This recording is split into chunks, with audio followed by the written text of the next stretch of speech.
This bomb will go off in 10 seconds. You're listening to the PipeBomb podcast with James, Nick, Gigi, Josh, Sam, and Tom. Ring the bell. 1. Hello, listeners, and welcome to the PipeBomb podcast. I'm Jimmy James, and I'm here with the rest of the panel. But first, I want to thank all of you guys, all of the listeners.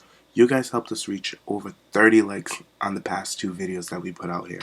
That's awesome. And we really want to thank you guys, and we really appreciate it. You guys are so dope. I can't find any other words to explain how awesome you guys are. So thanks, we appreciate it. So let's set that like goal again. Let's get this video up to 30 likes. Please, guys, please. I know you guys can do it. And all the silent listeners out there that are not commenting, come on, join in on the fun. We really want to talk to you guys too. So yeah, thanks again, and let's roll on to the show. But first, let me let you guys know. We ran into a bit of some technical differences with Skype because Skype be doing shows while we're trying to do our own show. So, yeah, just bear with it for the first couple of minutes, and then the show will roll on accordingly. I promise. So thanks again, guys, and keep it up. Podcast here on YouTube. It's your girl, Gigi. But, I could not do the show alone. We have a lot to talk about with our end of the week wrap-up. So, guys, say hello to the listeners. Hello. Hey, everybody. It's Jimmy James. Josh. Sam. Hi. I'm here. I know. Oh, my God. Right when we start recording, this is when Skype wants to give us the bullshit. We were just talking fine, getting the show ready, and right when we hit record, Skype wants to do shows for us. I just can't. But let's jump right into it. Let's start with the first topic with Tyson Kidd. He's been in the news all weekend, during the end of the week. I guess this news broke on Friday, but Sam, what is the deets? What's going on with Tyson Kidd? Okay, so the story is that there was I think it was a dark match on, I'm going to say Superstars or maybe that kind of thing, where Tyson Kidd was going one-on-one with Samoa Joe. After the match, Tyson Kidd was in the locker room, and one of the agents came in, and he was like, go clean yourself up, go get a shower. And Tyson was quoted to be saying, no, my neck is really fucked up. And he was told they weren't going to pay for an ambulance. So Natty was there. Natty was being all emotional and upset. I think that maybe the clip of Natty's emotional bit on Total Divas could be maybe about this. I don't know. Who knows? So Natty took him to the hospital. They went into, I think it's San Antonio Hospital. And then it found out that he had a fatal injury. It was like a fraction of an inch away from him being paralyzed from the neck down or something like that. They told WWE, and they said there are only a couple of places in the country that could sort this out. Sort this kind of injury out. So they put an air ambulance from San Antonio to Florida. It costs a lot of money for him to do that, a good couple of $1,000. But no one's kind of said anything about it. But at this point, Bruce Hart has said he's pretty sure Tyson's career is over, and he's really fortunate that he's not actually a paraplegic. So it's quite grim. Yeah. Well, Tyson actually put out a tweet saying, "Don't believe in the rumors. It's all a bunch of bullshit," and he hasn't spoke to Bruce Hart in 10 years. So Tyson came out to make it clear.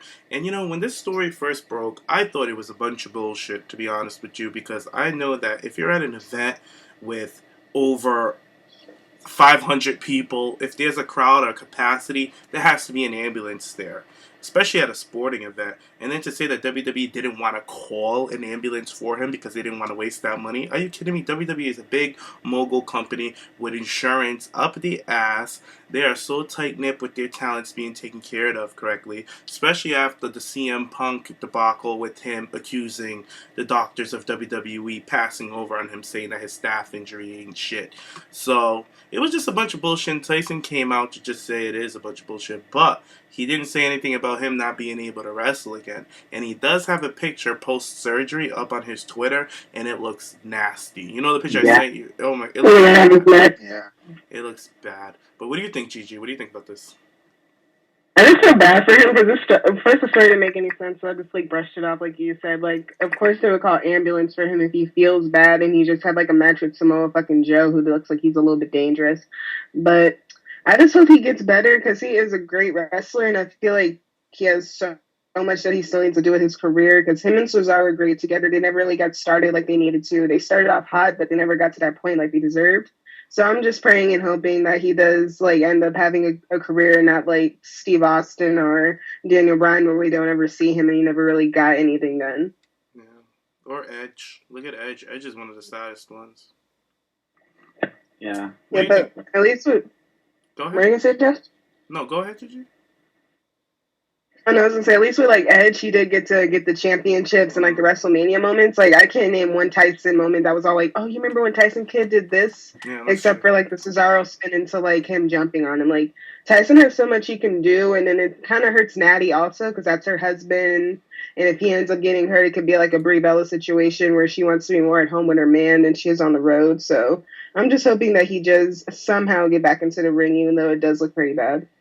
Yeah. Go ahead, Josh. I think that, the story doesn't really make sense to me. Like, why would someone's person, like San Antonio, you're in San Antonio, which is like, I think the 7th most populated city in the country, and drive all the way down to Florida. That, I don't know. I just think that doesn't make any sense. I mean, if someone's injured, you want them in the hospital as soon as possible, Right. Does that make sense to you? It doesn't make sense because WWE has a jet.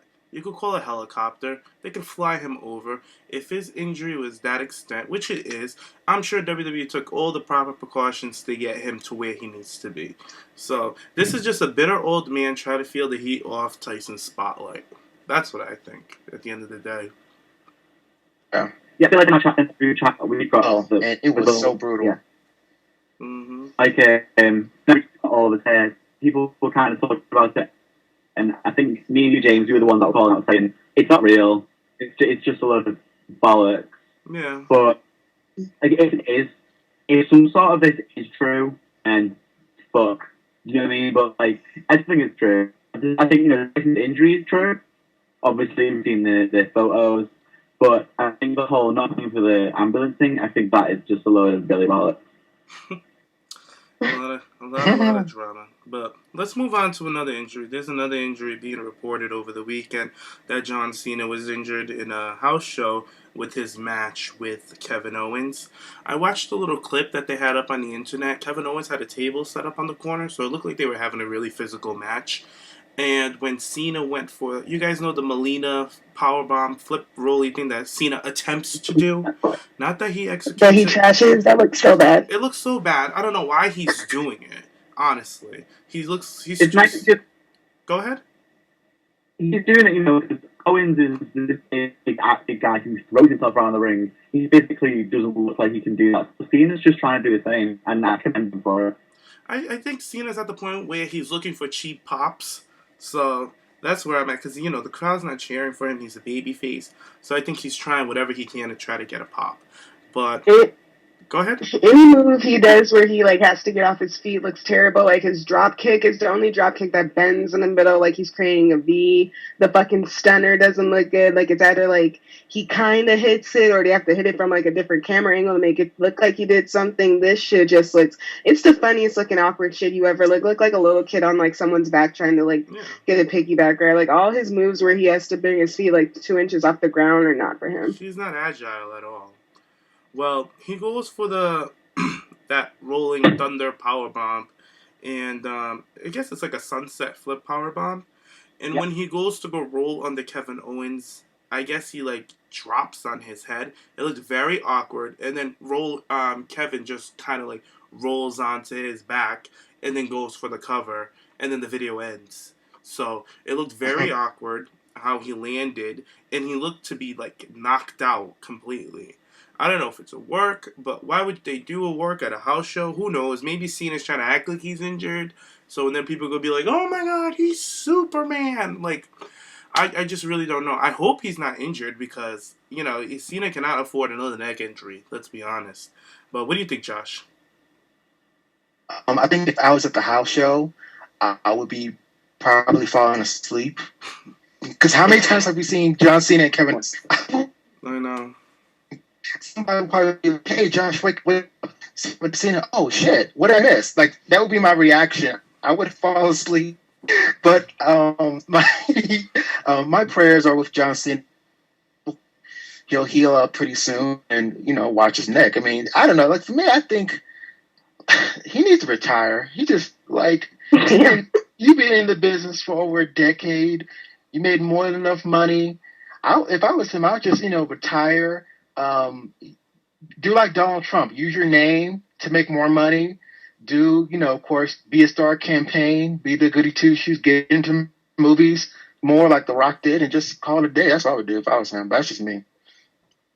He's too much of like a workhorse, and he's too passionate with the business. I don't see him retiring anytime soon. Well, he can still be the workhorse. I mean, he can still, go to charities, say, hey, kids, don't do drugs, don't be a bully. He can still do that. He can still work, but just I wouldn't be in the ring. I just fucking retire, but still use my name for promotion and still for work, I feel like so that's what I would do. He's very overused, and that's why he has all these injuries, because WWE depends too much on him, and they're not focusing on building other top guys, where they only focus on Cena. So when he's injured, that's when they run around like with their heads cut off.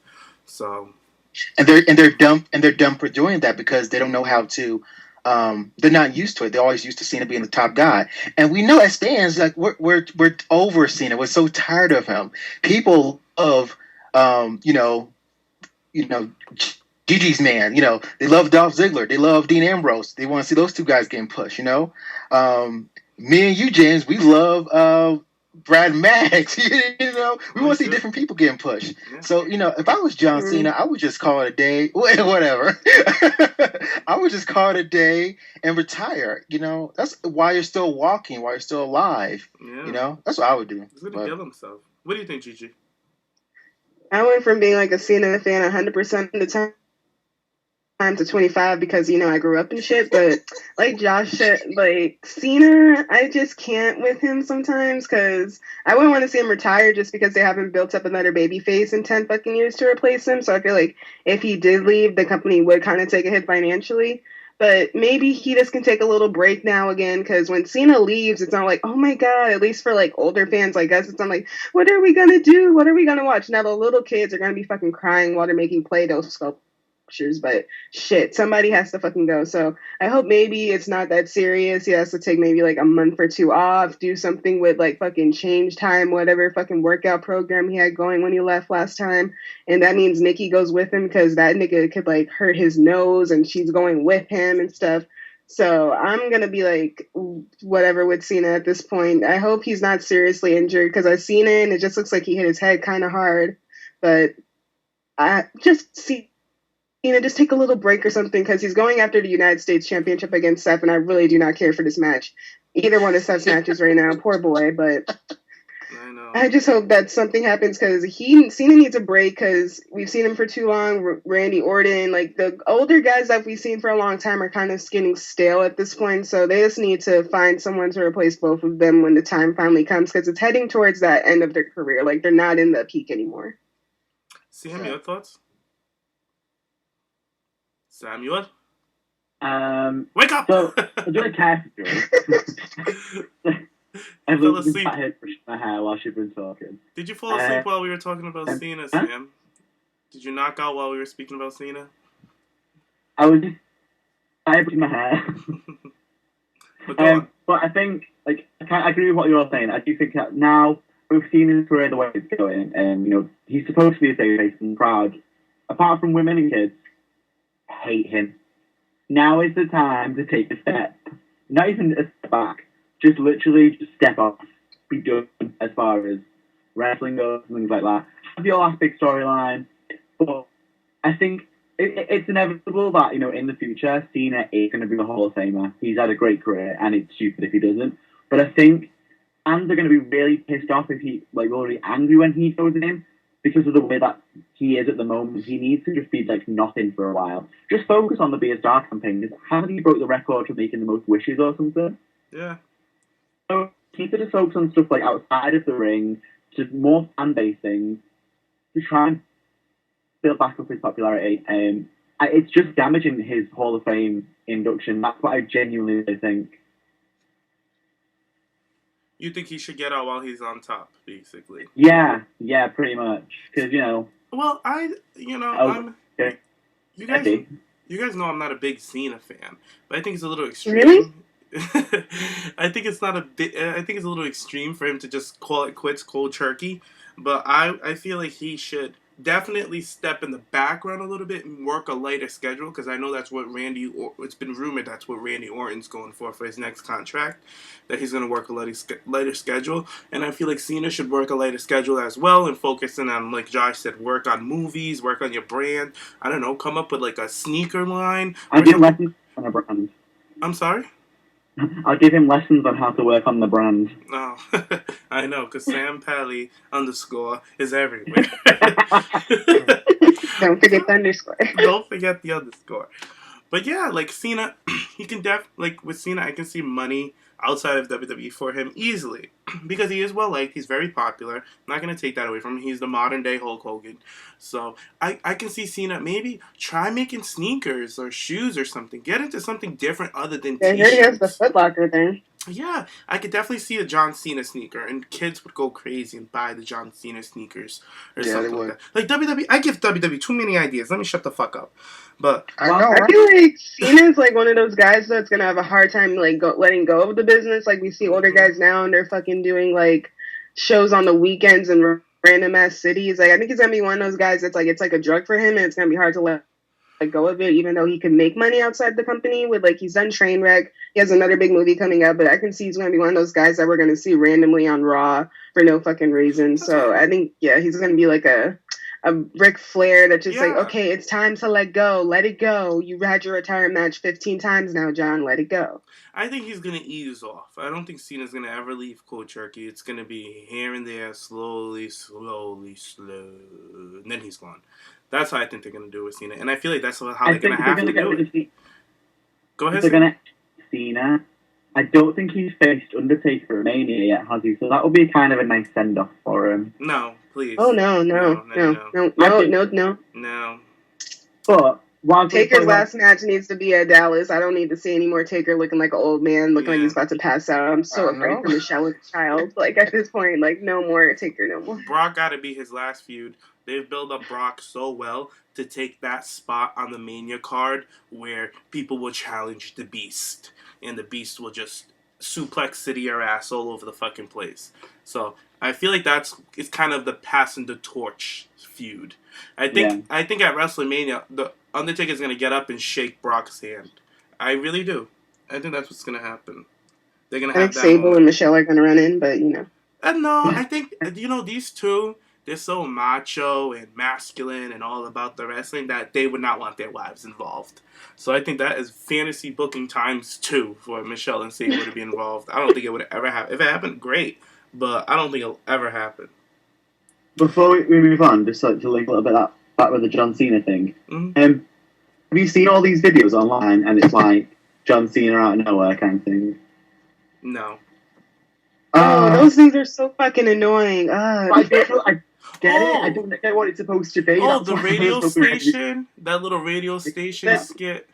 Oh, God. It's like, John Cena! Da, da, da, da. Yeah, that one. Yes. So much. It came from Tumblr. It's a whole Tumblr video. It's actually a prank call. It was this radio station who would call people, and they would prank call. They would prank call on this woman. I'm going to find the video. I'm going to send it to you guys. It's hilarious. One of my friends...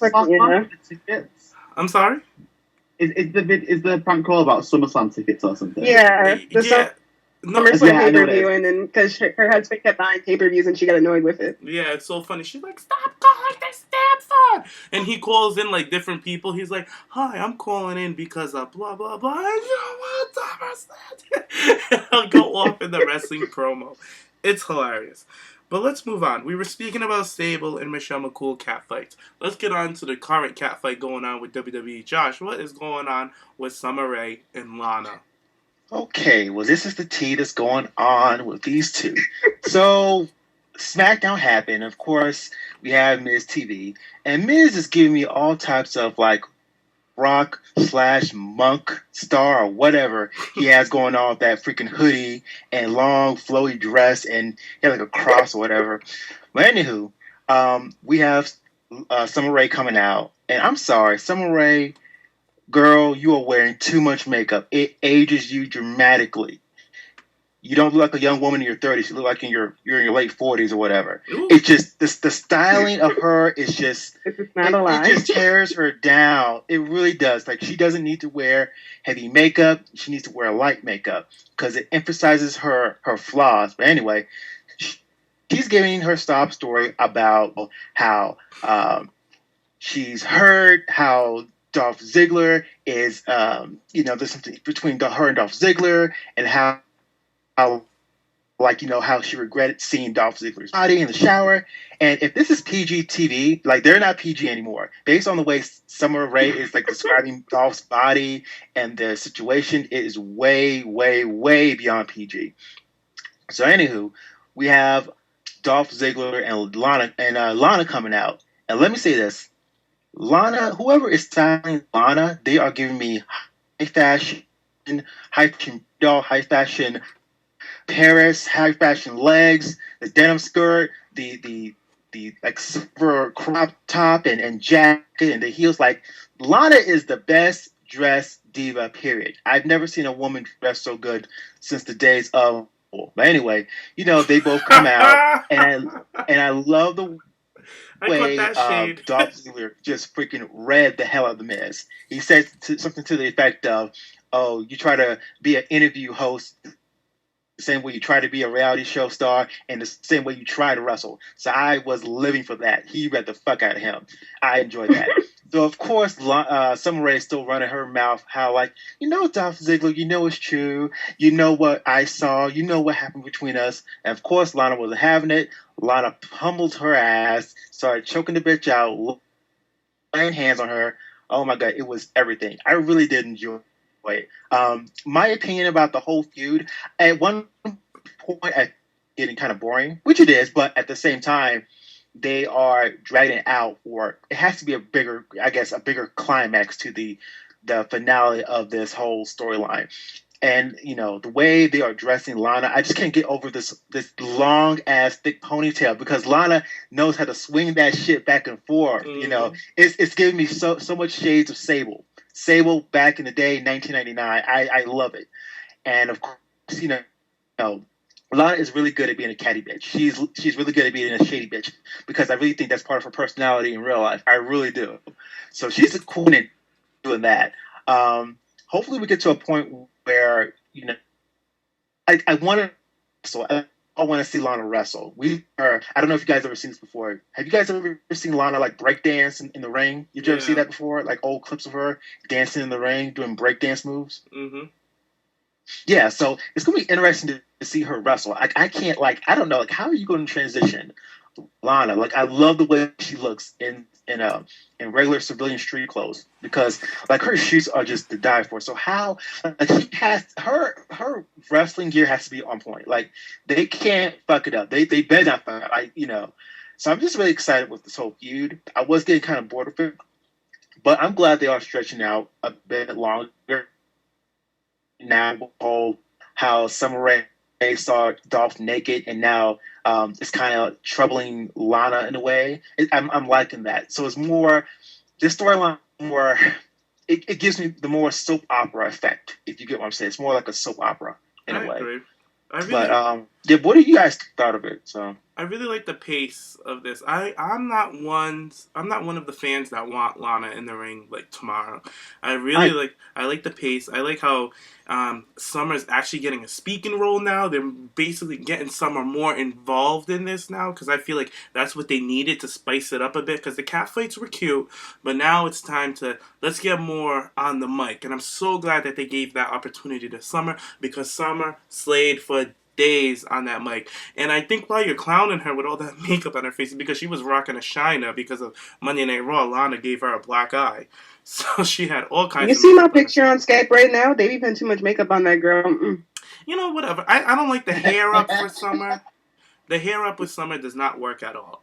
But Summer was so great on that mic. I loved when she she was trying to convince Lana that her and Dolph have a thing going on, and she even showed clips of her and Dolph making out back in 2014. I thought that was genius. I was like, because that's all the fans were thinking. We're like, yeah, they definitely did have something going on. Summer and Dolph used to fuck around. Remember, he smacked her ass, she smacked his ass, they made out. So it was nice for her to bring that up. And then when she was on the mic sitting down with her legs crossed telling Summer, woman, a woman, you better believe me that he is a cheat. And then she was like, oh, really, Dolph? What about on Sunday pressed up against the glass? And what about on Monday at the Marriott? I was like, Summer is just basically saying that she's been fucking this dude. And then when Lana just ran over to attack her, it was everything. This feud is, I like this feud. I think the pacing is well, and I love the involvement with the divas. So I'm here for it. What do you think, Gigi? Y'all already know I'm here for it, and then some. This storyline can go on for 3.5 years. I was single Monday night, and now they fucking put Dolph in a towel. Jesus. When James posted that picture and I got home from work, I said I was going to do homework, did not do it. I found all the clips on Raw, watched them about 20 fucking times. I'm like, thank you for the blessings, because this is the closest I'm getting to nudes with this man. It was so great. And then Summer, she described the scene like it was the best fan fiction. I was sitting here like, girl, thank you. It was like an audible reading. I was here for it. And then this on SmackDown, this gave me just like love and hip hop tease. It was so good. Because Summer was like, yeah, and you had me pressed up against the glass at the Sheraton. Yeah. And the way Lana came at her was on some love and hip hop shit. Like when a bitch says something like, "Me and your man, we used to be together before you, bitch," and the sentence didn't even end. Lana just came over like, "Pow, bitch, what you saying?"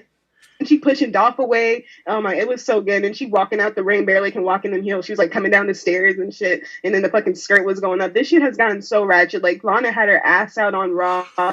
Stick. Like, this is ratchet television at its finest. Raw finally got this together, because it's just beautiful. This thing can go on to WrestleMania 38. I'm gonna be here for every single Raw. Especially when Summer threw the shoe at her. It was like, you bitch! You bitch! I gotta get you, you bitch! I was like, yes, Summer, you better read it. You know, I'm here for Summer, though. A lot of people give Lana all the praise, but Summer is right there with her. Summer's the best woman to be working with her. But what do you think, Sam? Yeah, I thought the segment on SmackDown was really good. Summer's acting, I believe her. That girl, I like it. And when she was crying, I liked it. Lana, I appreciate, Josh, you were saying all the high fashion and stuff. The denim, I'm not feeling at all. Really? I loved it. Like in the background of a Rita Ora video or something. Well, I mean, for me, it's like, like she's getting the denim and the ponytail from Dolph. Like, it's very pulling from his looks. It's very 80s rock, punk rock. Yeah. It's very 80s. Yeah, the pony, I think, is really nice. But with the outfit as well, it kind of seems as if that's because in the UK we have like Eastern Europeans that live here, like Polish and Lithuanians, Russians, that kind of thing. And they kind of dress like that, so I kind of get it in a really weird way. Mm-hmm. But that's like their casual fashion. I don't like the shoes. I don't like Lana's shoes, if that makes you feel better, Sam. They were ugly as I love those shoes. I don't like the shoes. They're too big. They kind of remind me of the Nikki Bella Instagram sneaker heels. Like, I don't like those heels. I think they're so cheap and tacky as fuck. It's like the Tim heels. Like, no, you don't do Timberland heels. Like, stop it. It's so ratchet. And I don't like Lana's shoes. I don't. It was like a child colored all over them. Yeah.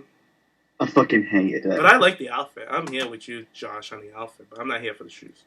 The best dressed one out of all of them, though, was Miz, though, because it looked like he had a fucking house arrest angle tag on. It's hilarious. I love Howard Stern. And, sorry to cut you off, Sam. The Miz is another one that needs praise. This motherfucker is so fucking good. They need to get a show on the network and have The Miz run this damn show, like his own little talk show. Because he is so freaking good. When he sat down and talked to Lana, this is your outlet. We're your source. You can tell us anything. I was like, look at the fucking Miz. Miz is awesome. I love him. No pun intended. I really used his tagline. But he really is awesome on the mic. He's so good. I like the Miz. He's growing on me. He can grow on me anytime he wants. Oh, Lord. Sorry. All right, after that, with all that, anything else, Sam? I'm in a mid-coma now. Oh, Lord. All right, Josh, let's move on to what else happened on SmackDown. Josh, So what else happened was that we had Charlotte. So of course we all know Charlotte had the match with Clock. She won, and going to get a title shot at Night of Champions against Nikki Bella. I really like this because how it wasn't easy for her. Just being a Flair wasn't easy for her like that. And that she always tried her whole life to be the best athlete, whether it be wrestling, soccer, gymnastics, you name it. She tried to be the best of it. And she was going in talking about how she wants to continue the legacy of her father. And I thought it was a beautiful thing because we really get to see her in an interview being vulnerable, because we've always known Charlotte as being this strong, tall, dominant, Amazon, genetically superior athlete. So I love seeing her being more vulnerable. Now, this was really funny to me, this part of the interview. Okay, so Michael Cole is I don't know if he's on Instagram or on Twitter, I don't know. But anyway, he read a tweet or an Instagram post by Nikki Bella, basically saying that you better be ready for her, or something to the effect of that, or you better be ready, or you're not ready for this yet. And I'm thinking to myself, really, bitch? You're going to post that shit? Really, bitch? You've been in the company for nearly a decade. You have the championship twice, and you're telling Charlotte Flair you better be ready for this?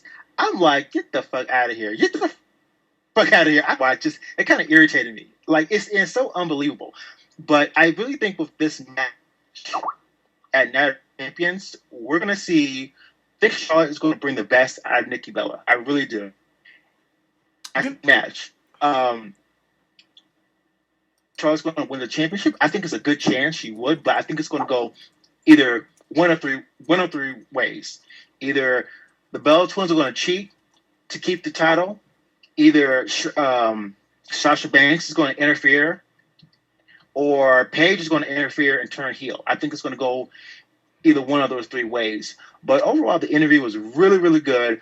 I felt a more human side to Charlotte Flair, because before that we've seen Charlotte Flair as being the superior woman, genetically superior, strong, tall, athletic, kicking ass, spearing people, figure eight, the flair. We've seen all of that. We've seen the great kick-ass matches between her and Sasha Banks. So to see her more softer, more vulnerable, and she was crying too. It was a good connection. So those are my thoughts on that interview. It's a really good interview. So what did you think, James? Charlotte is very emotional. She showed all her passion for this business. I really like when she talks about her brother, because that's her soft spot. And she always makes that mention that this is the reason why I'm here, is because of this is my brother's dream, and he helped me realize. And we all know what happened with her brother. He committed suicide WrestleMania weekend a couple of years ago. But she's very emotional. She couldn't stop crying. I was like, my girl, please get it together. But she's a Flair, and she's like, I bet I look like my dad right now, because we all know Ric Flair is very emotional.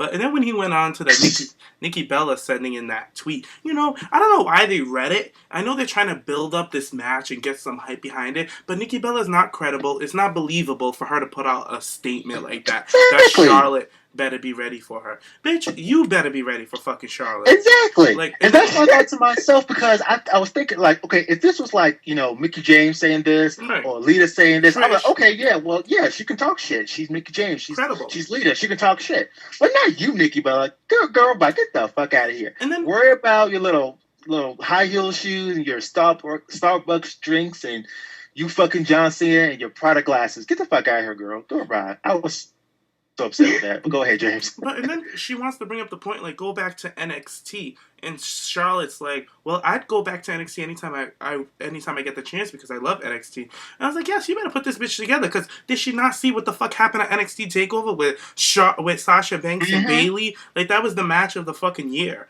So if I had the choice, I'd be fucking in NXT too. Don't play no games, Nikki fucking Bella. That just goes to show you that Nikki Bella's promo skills are in a little fucking ring box. All her skills will fit in a ring box. That's it.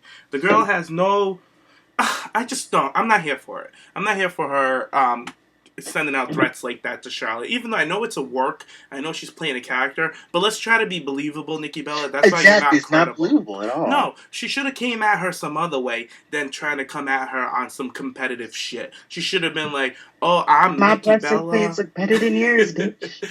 She could have came in with like, "I'm Nikki Bella. I have the brand behind me. I'm on Total Divas." She could have spit facts on my magazine covers. People want to know about me, so I don't know why Michael Cole's sitting down talking to you. He should be talking to the Divas champion. That's what she should have went in at. But the Bella twins don't have any type of sense. But anyways. Yes, I agree. It'd be more believable if she said, something like to the effect of like, "Well, I'm a superstar. I have over 1 million followers. Right. I'm beautiful. You're not a real diva. I'm more." She could have played up on the more of the superficial side of the business. That's the kind of heel that she's trying to be billed at. Well, we don't even know what kind of heel she is. She's very bland. She has no character. She's just a mean girl that has no personality. So we could go on for days dragging Nikki. So drag so deep into the river right now, she's touching the seaweed and shit. But I'm here for Charlotte pushing up this freaking title match because it's only going to make things more interesting. So come Monday Night Raw, we're going to find out what's going on. And with this being pushed up, now I'm thinking about the whole Paige heel turn. I'm like, are they going to have Paige do a run-in on Monday Night Raw and then set up for a three-way? Or are they going to have Sasha Banks come and interrupt and then set up for that three-way that way?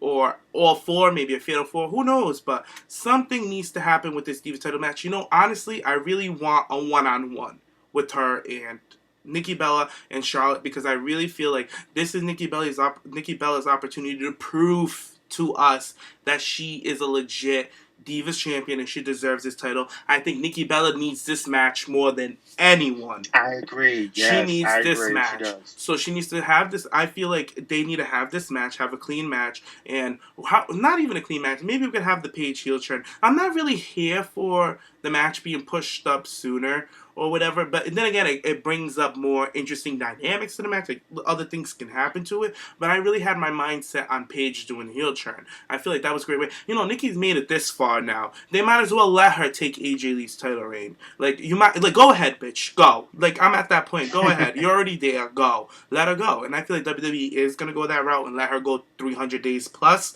So I'm here for that. Okay, fine. The girl put in 10 years. I'm not gonna shade her on that because she did put in the work all these years. So I'm like, I just, she's put in the time, so I'm okay with it. Because AJ only had like a 5-year run. Was it? Yeah, I think it was like 4 to 5 year run. It was a great run for AJ Lee. But Nikki has been there this long. So I'm okay with her being the I know a lot of people are not here for it because of her, what she delivers, but I'm like, okay, you put in the time. She's gonna be like the second decade diva next to Lillian, so I'm like, okay, go right ahead with Rosa. I don't even count Rosa. No, nobody in the comments, don't tell me Rosa. She doesn't count. She's never in the ring. She don't bump. So don't tell me about Rosa.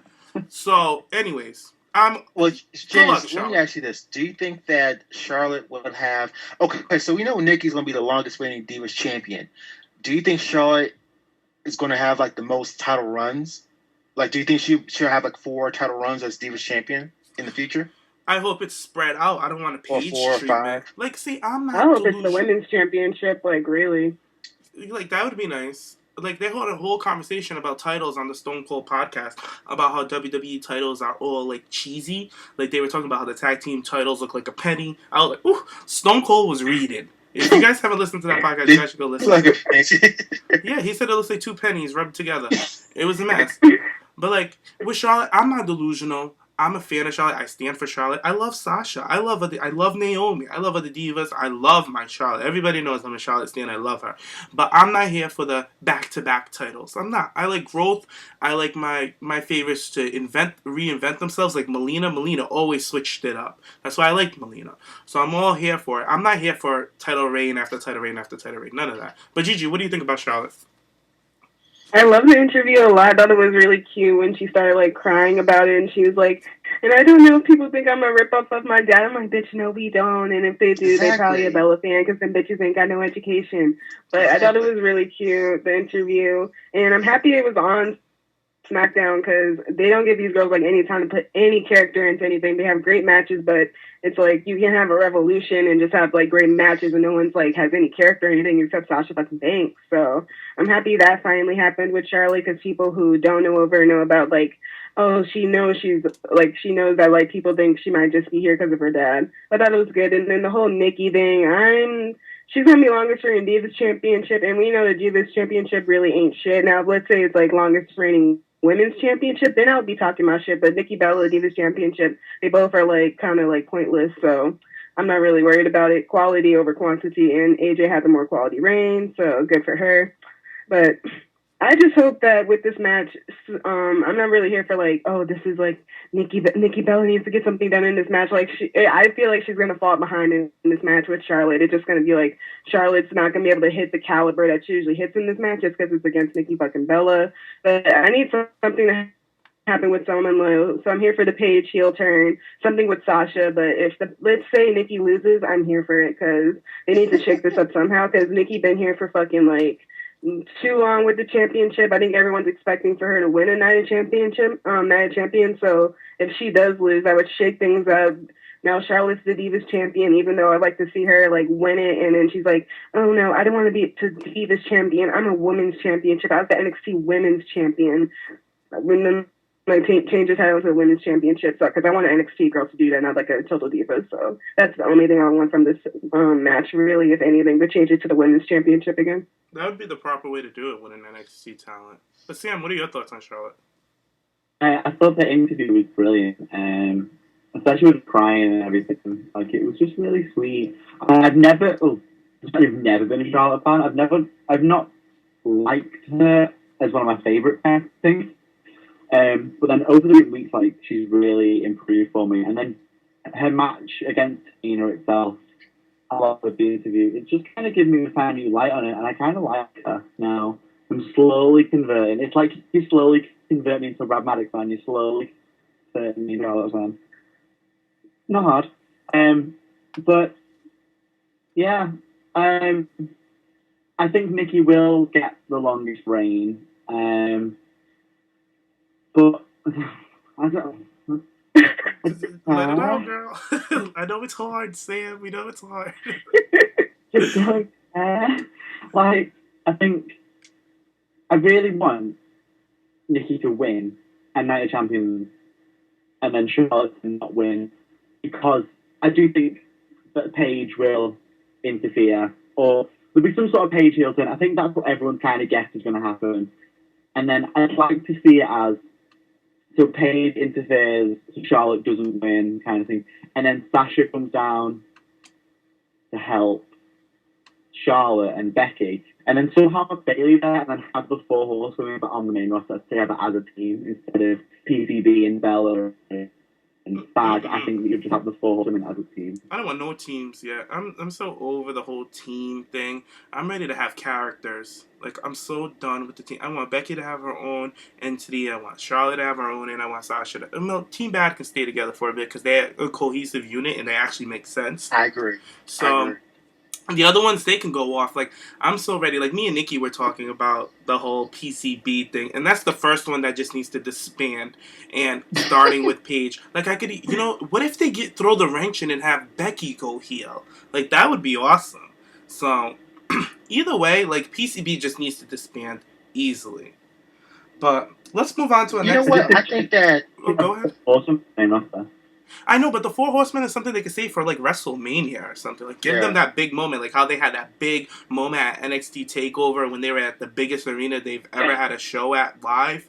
So, it was a special moment. Not at Night of Champions. Like, no, I think if they were going to do something like that, it should be the four of them at Survivor Series as the match. Have the four of them. Maybe against Team Bella and Paige or something. I don't know. You know what? Let me say this real quick about Team Bad. You know, if I was doing comments, let's say I worked for SmackDown, I was doing commentary like, you know, Michael Cole or whatever, you know, and Team Bad was right next to me.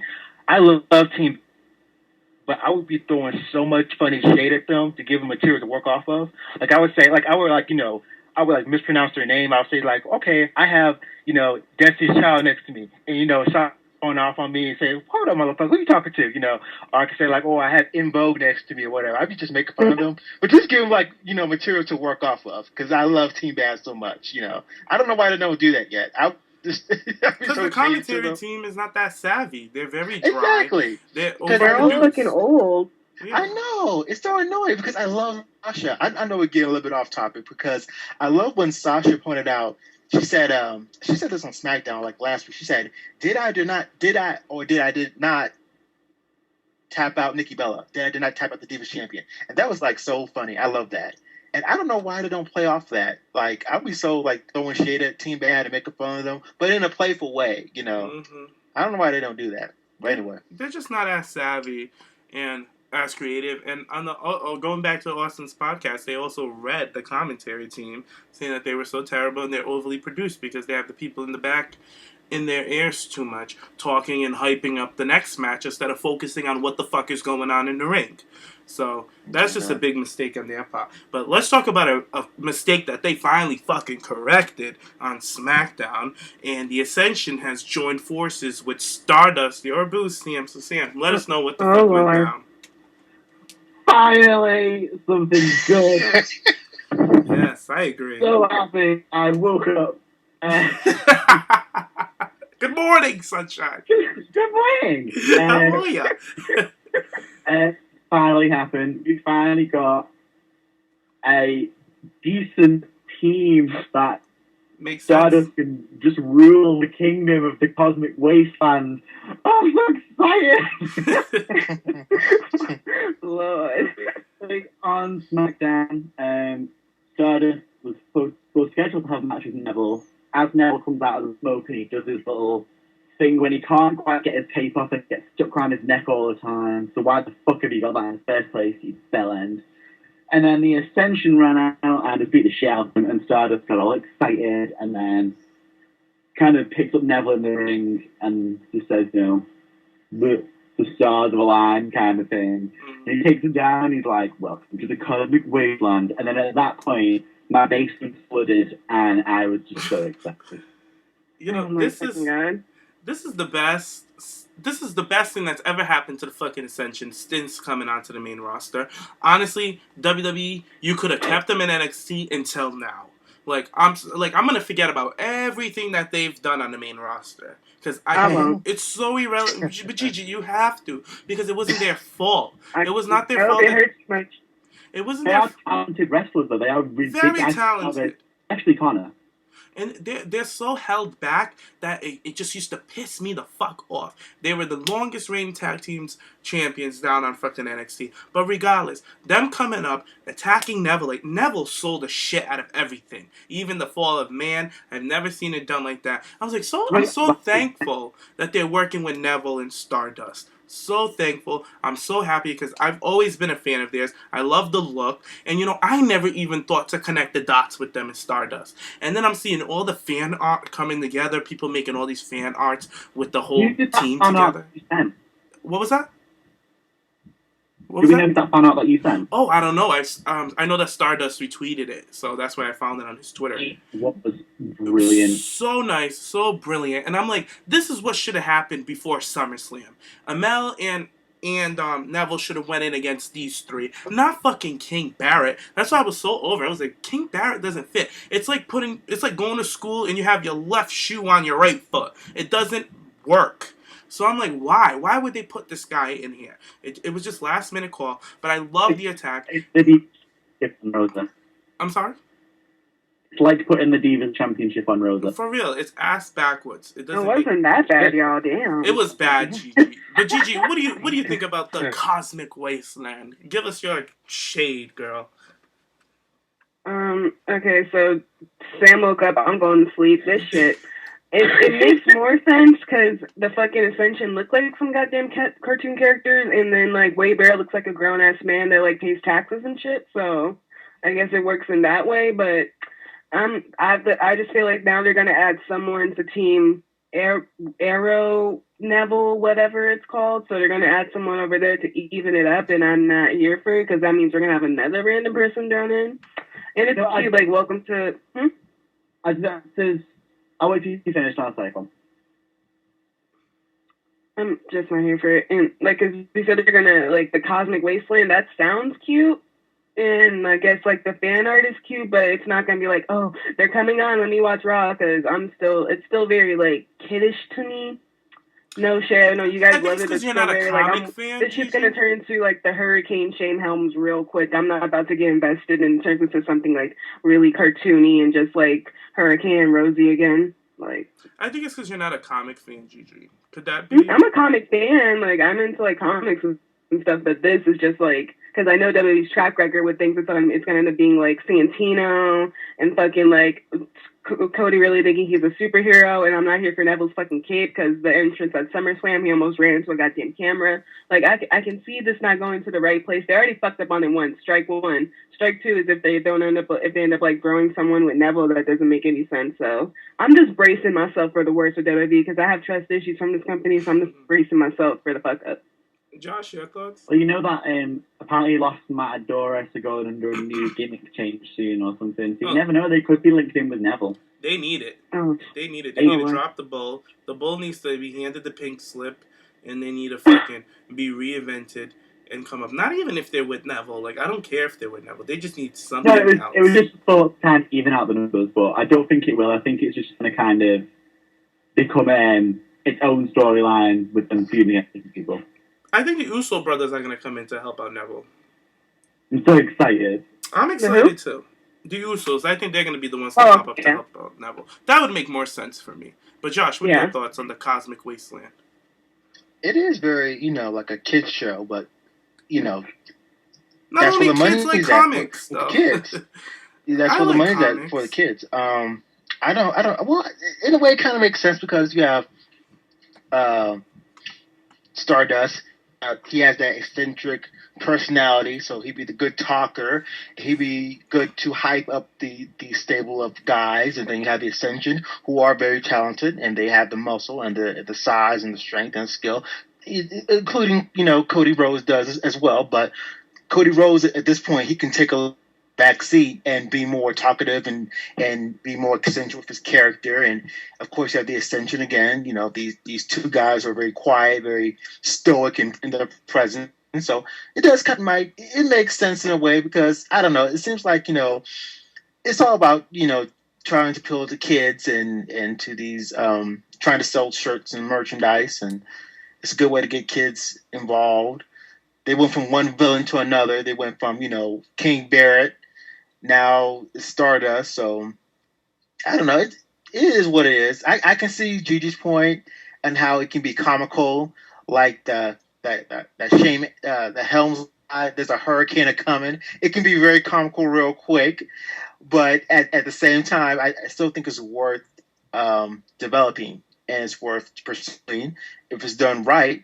Because Cody Rhodes, he's really good at acting. He's really good at cutting promos, and he draws you in as well. So I'm here for it. I just hopefully it doesn't go too cheesy. Well, I mean, like, this is a mid-card gimmick. Like, we all know that. We know he's not going to be heavyweight champion as Stardust. So there's got to be that middle ground in WWE. I know everybody wants their face. You know what, James? They can throw in the U.S. title in there. Try to make the title. I was just going to bring up that point. Like, yeah. He can easily build up this camaraderie around with these two guys. They could be easily villains. Like, you say Wade Barrett was a villain? He was a mistake. That was a mistake. And now they've corrected that mistake, and they've brought in the Ascension, who weren't doing anything. They used the face paint. They look like villains out of a DC comic book. This shit writes itself. Mm-hmm. And I want DC a little budget. I want to know who is the guy backstage that thought of putting this whole team together, because I want to high five him, because I love it. I love it. I have no qualms for it. I've been loving this whole little superhero feud thing that's been going on, because at the end of the day, the number one movies in the theaters are superheroes. Everybody loves fucking superheroes. If I see where your concern comes in. I'm sorry? Hello? Like I was just saying, just throw in the U.S. title. Get it off Seth Rollins, and just give it to, like, Cody Rhodes or something, or just Well, whoever Seth drops the belt to get into a feud with the Cosmic Wasteland. That's what I feel. Or I know that Kevin Owens is going after the Intercontinental title. Or they can maybe when Ryback beats, I hope Owens takes that fucking belt off of him. Then they could go into a feud with Owens or something like that. But I'm not here for a belt right away for Cody. I want him to really establish himself with this trio because Cody works well in trios. We've seen him in Legacy; he did well in that. So it's gonna be nice to see him lead for once, and he can speak on the mic like crazy. He's very good on the mic. He gives me like Joker vibes. And I don't know, Gigi, you think your boy Dean gives you Joker vibes? Like, girl, bye. He is no Stardust Joker. is the fucking Riddler. Let's not. Stardust is the Riddler. He already draws out riddles on Twitter. No, bitch. Dean is the Joker. Dean is not the Joker. Dean is a joke, not the Joker. He's a joke. Damn, James.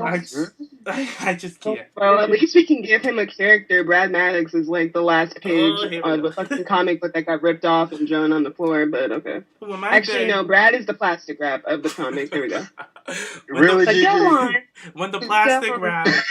Well, when the plastic wrap gets back on TV, it's going to be a wrap for your faves, and you know it. I think that's why she's a little threatened by Brad. But... carry on. Okay. Let's move on to, since we're talking about my love, let's move on to the Bella Mama's love story.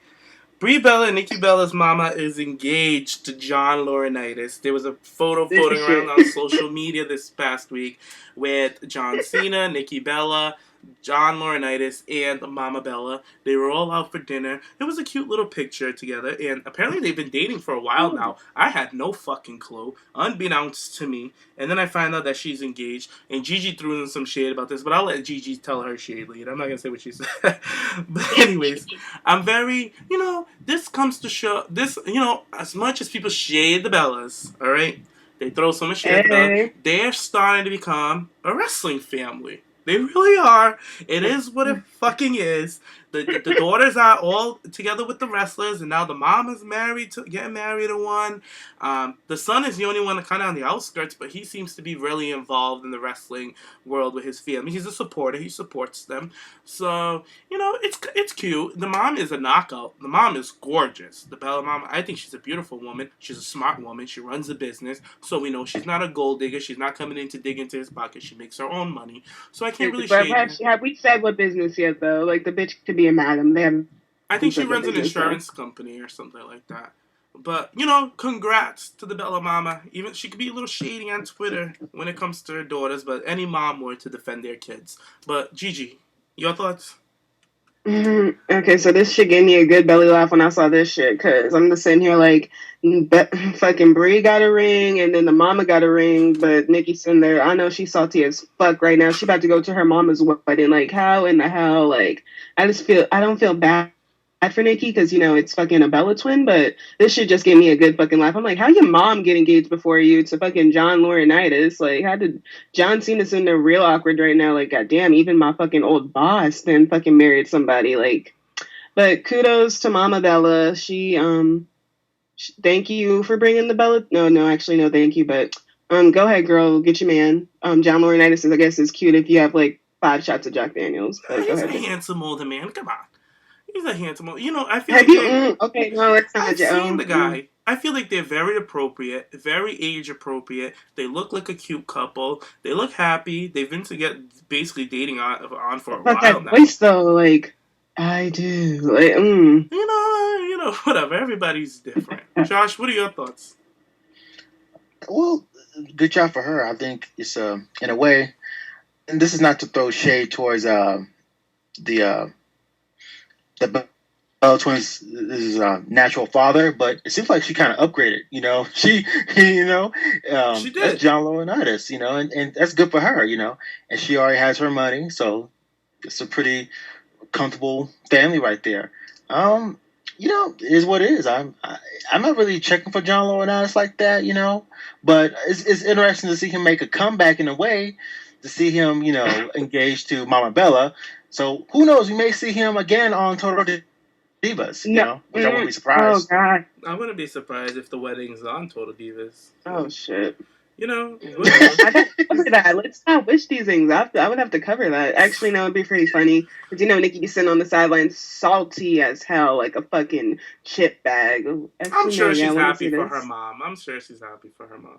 Come on, that's her mom. Like, Gigi, if your She's mom... happy for her, but, in the back of her mind, she's like, John, I fucking hate you. She's been like that. She's been salty since her sister got married. I think she'd be more salty towards her sister than her mom. So, I know, like, her mom being engaged to a wrestler is kind of like, really, John? This puts more pressure on John Cena more than Nikki Bella, I feel like. But, Sam, what are your thoughts? How the fuck is she getting married for a second time and I'm still single? That's my issue. What's going on with the world? She's hot as fuck, don't get me wrong, but what? She's been around the business. Sam, we know you're still, like, getting some, so. Right, Sam's getting a lot. It'd be different if it was just, like, all dried up like other people. Like but the Sahara Desert. But it's a little moist. But, the Bella Mama, she's been around the wrestling business for a while. She's always backstage when her daughters have these big pay-per-view matches. So she's very on hand with the company, so I'm not surprised that she met somebody in WWE. I'm not surprised at all because she's very close to her daughter. She's at every event, and she's a knockout. She's a beautiful woman. I cannot take that away from her. I keep saying that over. I totally agree. I'm glad that she found someone and she seemed happy. Yeah. I don't follow her on social media, but I like her on Total Divas, so I have no issues with it. If she's happy, she can rock her boat, and just Nikki, Brie, you go get a big fancy hat. I love it. And I also love her in Total Divas when she always shades Brie and puts Brie together. So, I'm here for her. So, congrats, Mama Bella. Let's move on to another love story. Josh Matthews and Madison Rayne of TNA have gotten married over the past week. I believe it was last weekend they got married. So, congrats to them. Madison has a daughter from a previous relationship. And Josh has no kids. I don't know if he's been married before.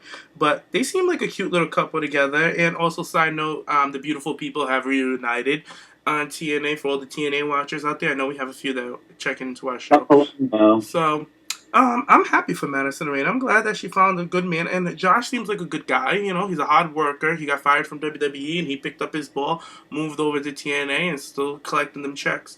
So, good for him. I feel like he'll always... check, but... it is what it is. I feel like he'll always find a space, a place to work in the WWE, and not even in the wrestling world, because for a guy who's come from a reality show tough enough to where he is now, not wrestling, he's did pretty well for himself. And then he picked up Madison Rayne, who is a popular knockout, and one of my favorite TNA knockouts. So, I'm happy for them. What are your thoughts, Sam? I'm really happy. I didn't know they were dating, though. It kind of came out of the blue. Because I'm going to assume that they've met at TNA. Who they might have met before, I don't know. But he's not been at TNA that long. No, he's been there for like a year and a half now. Maybe 2 years. Yeah. So, it seems like a pretty fast, let's get to know each other, shotgun wedding kind of thing. But, TNA pre-recorded, so maybe the wedding was pre-recorded and it was actually like months ago. How are we to know? What are your thoughts? Oh, sorry, Sam. Go ahead. With like the pre-recording, you said about... few people come back together. Well, Angelina's pregnant, and she was fighting last week, so what's going on there? I know, that was a little like... I did some research. I noticed that it wasn't previously recorded.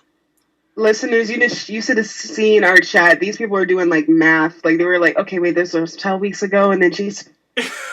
on Instagram, they was really trying to break down the pregnancy. I was laughing this morning. Well, Gigi, come on. We are a podcast. We got to find out the facts. We got to know what the hell's going on before we come and report it. So, I thought I was going to see an equation. X minus Angelina Love's pregnancy times 2. I was like, damn, y'all. I had to know. I had to figure it out because last I heard was that she was pregnant. And I'm watching TNA. Unbeknownst to me, the beautiful people come running out. And you know what? I gotta read TNA real quick. How the fuck are you guys gonna throw Rebel in the fucking dollhouse out of fucking nowhere and Taryn Terrell is nowhere to be found? I guess she's selling a hand injury or something like that. But she's cutting promos. And I'm like, she looks perfectly fine on these promos. Is she off filming a movie or something? If she is, I would completely keep the dollhouse off TV and then introduce Rebel with the leader there. Because now it feels like they're putting in Rebel to kind of fill in that void, and it just doesn't make sense, and this is one of the reasons why TNA is in so much trouble. So I just had to point that out there. But regardless, the beautiful people looked great coming out. They looked great coming out together. When the dollhouse when the House debuted, the first person they attacked was Rebel, so... Yeah, and now Rebel's a part of them, and she's overreacting everything. Like, the girl's coming out, she's, like, swerving on the fucking apron, and she's, like, yelling for no reason. I see that she's excited to have a new role, but girl, tone it down and ease into it. It's like, you know, when you give a kid cake and they just shove their face into it. It's like, no, girl. Calm down, have some manners. Like, I'm just, like, she's overreacting. But regardless, the beautiful people came out. They looked great. You know, they looked trashy, rebels, but fucking Velvet just looked trashy. Like, she always looks so trashy. So I just wish she can clean it up a bit, because, like, she was wearing a Eminem shirt of, like, it came out like it was like Eminem 95 merch, like 1995 merch. I was just like, girl, stop it. Like, and Eminem wasn't even big in 1995, and the girl's wearing a shirt of him. But anyways, regardless, what do you think? What do you think of Madison Rae and Josh? Get married with Josh. That's weird. Josh and Josh. I didn't know they were dating at all. And I didn't even know, like, Josh, I didn't know he stopped working at WWE, to tell you the truth. I didn't know he quit or he got fired. I didn't know. Well, I mean, I did it. Like, there's some people, like, that just slipped my mind, and he's, like, one of them. And I'm not trying to be shady towards him. It's just like he slipped my mind, and I didn't know he was dating, who is Madison Rae? Mm-hmm. And Madison Rae, that's the girl that screams a lot, right? That's like the girl who's like has like that high pitched voice. Yeah, she looks like a bulldog chewing a wasp. I'm sorry. She looks like a bulldog chewing a wasp. Oh, you are so shady. Oh, this is coming from the dude that wants to bang Ryback, guys. Yeah, but she at least don't like a bunch of grapes, so anyway, I don't know. Like, when I think of Madison Rae, the only I have two memories of Madison Rae. One when she had the I think she had the championship. No. I remember, like, a long time ago, I was watching TNA, and some guy pushed her into a locker for some reason. I don't know what that storyline was about.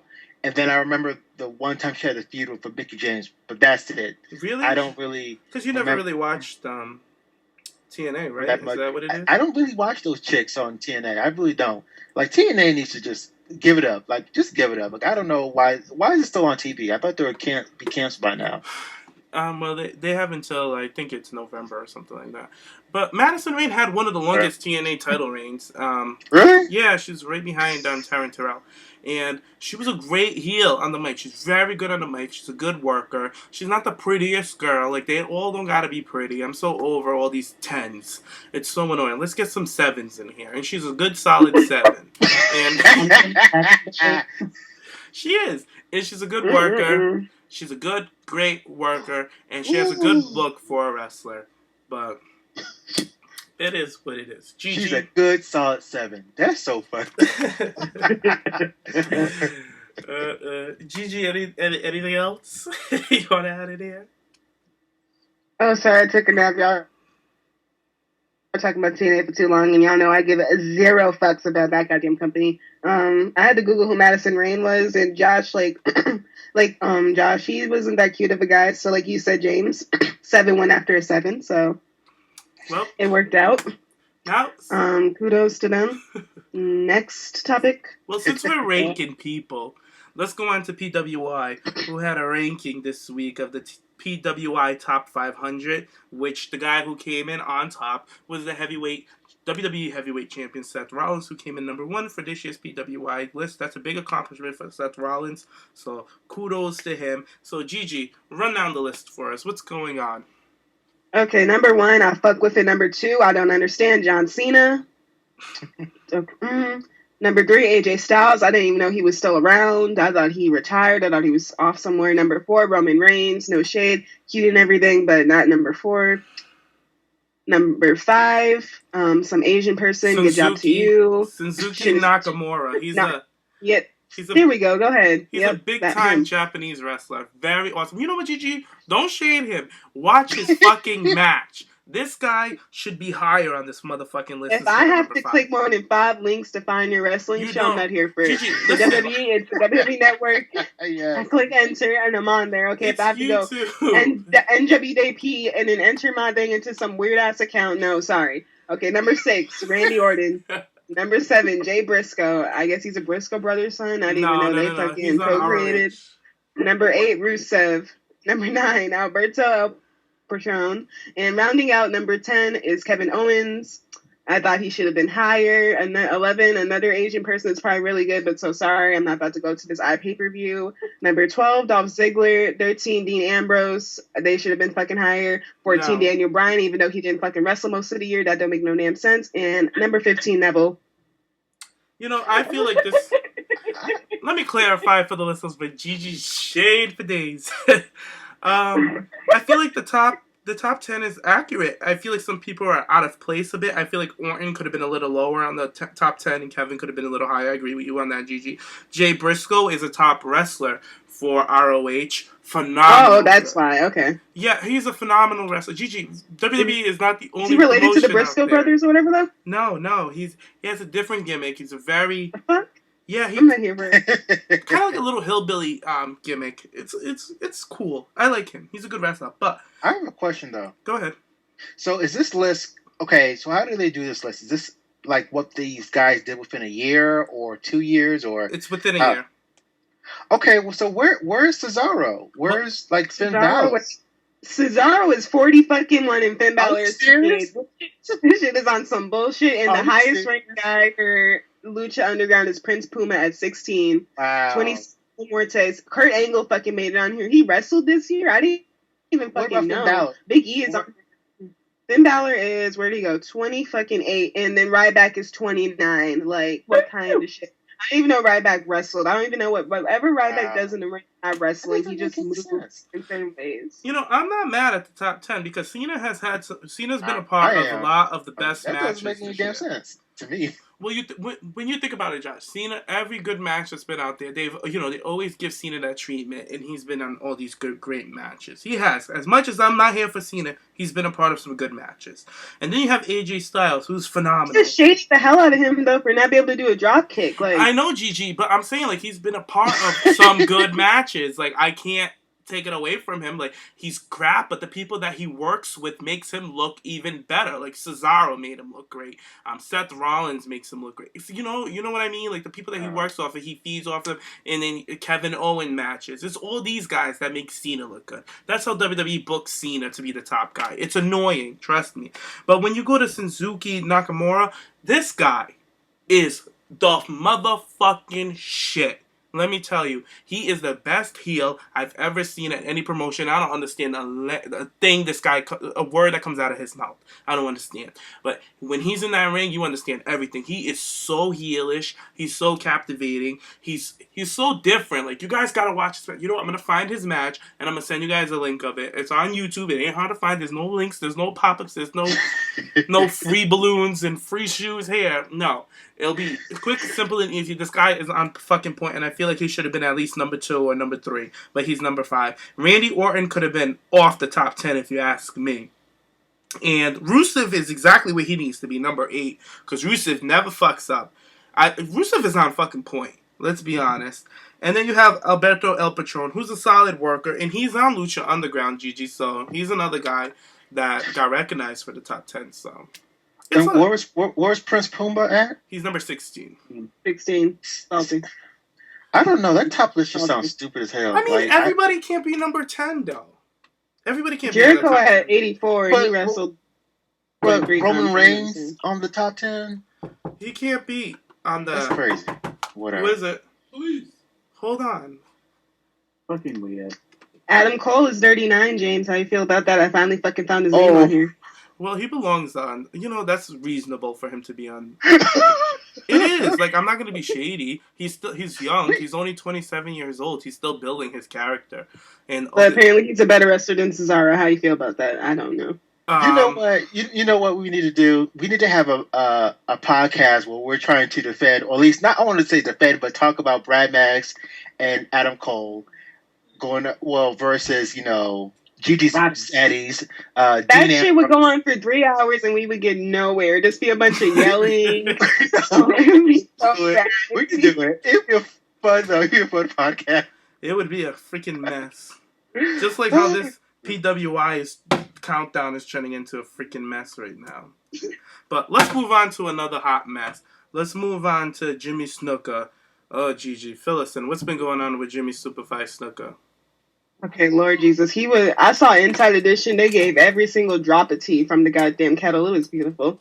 So apparently, what got me is that Mr. McMahon could get pulled in this because whenever it happened, he went down to Allentown or wherever, like, they found the woman's body, and he talked to authorities, and according to Jimmy Snuka in his book that came out about 3 years ago, he's like, Vince had a briefcase, and I don't know what happened, but I didn't hurt Nancy. This is a quote from the book. I'm not paraphrasing. It sounds that low, like kindergarten level. Like, why did this man write a fucking book? I don't understand.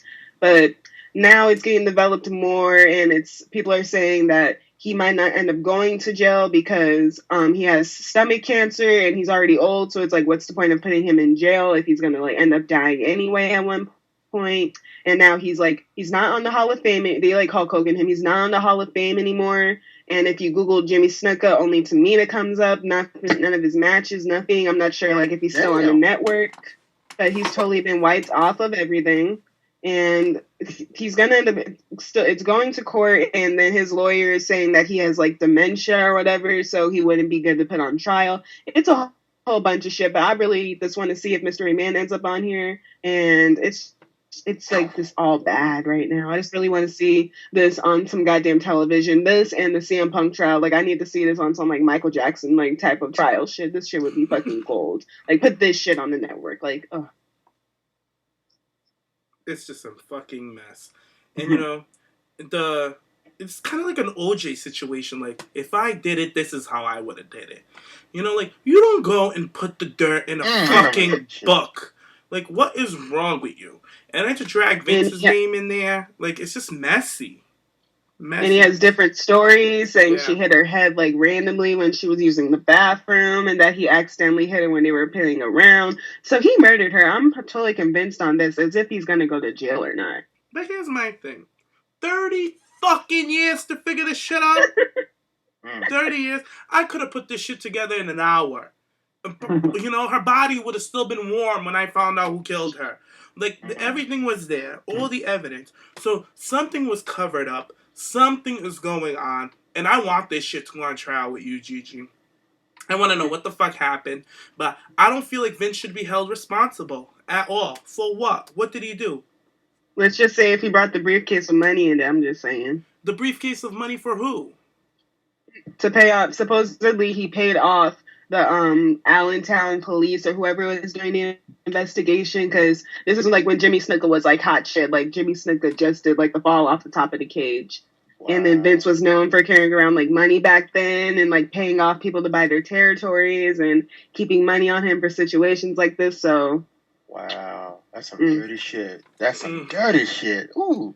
This sounds like a fucking mob movie. That's some dirty shit. Then what about the police officer? Well, allegedly, if Vince did this, then what about the police officers? Are they still alive? Oh, all these old men in court. This shit gonna be good as fuck. This is some dirty shit. Good lord. This one was like a retirement match. Ooh. Like in court. What was that, Sam? It's gonna be like watching Legends House, but in court. This is too much. We just gotta wait and see, like, when more information comes out on this, because this is just an interesting story, and we're just gonna keep following it. Yeah. I guess because they. You know, like, go ahead. We've always when John Cena got his injury, Nikki had to take some time off the road. So Tamina's dad has been arrested for murder. She had a match up down this week. So Nikki, I mean, like, we don't know what the relationship between her and her father is. Like, I don't see her post anything about her dad. Her parents have been divorced for years now.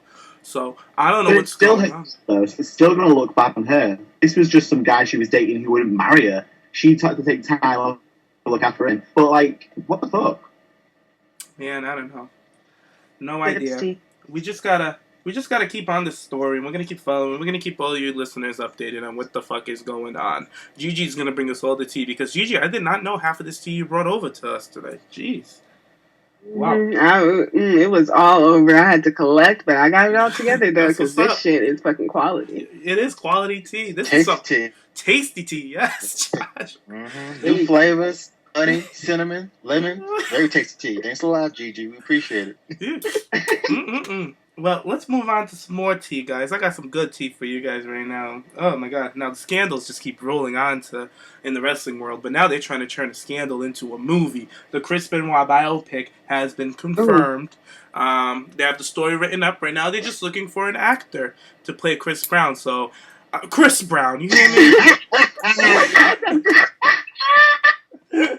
I'm trying.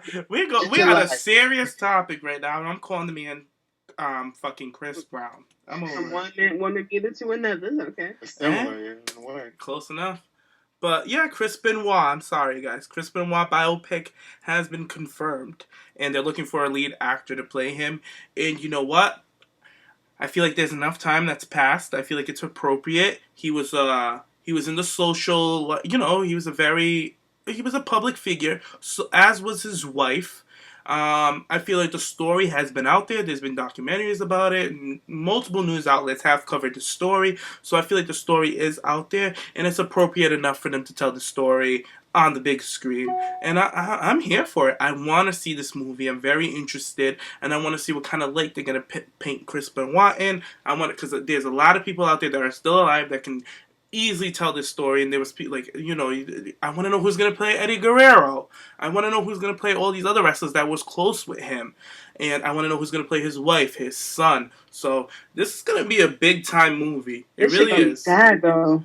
I don't know how WWE is going to feel about this movie coming out, because it's going to it's going to drag some dirt onto WWE as well when they stop putting out like the concussions that he's been through, the drug problems, the drinking on the road, the depression. And we've all seen the wrestler, but the wrestler was not a part of it. That was a fiction story. So for something like this, which is a true story, it's going to be very, very strange to see how WWE goes upon with this. But what do you think, Sam? What do you think about this Chris Benoit biopic? I think it's genius. I've waited years in like this to happen. And I really do think if anyone, at the moment, when you say Chris Benoit movie, who do you them are? The first person that comes to my head is Mark Ruffalo. I think he kind of got the look and the gruffness of it, but I don't know. I'm really looking forward to it. He should have had a match. I think it was against John Morrison just before he died for the ECW title. So, someone's going to have to play John Morrison as well, and Eddie Guerrero, and all these big names, but I hope they cast it very, very wisely. I really do. And I hope they cast it with someone who knows the wrestling industry.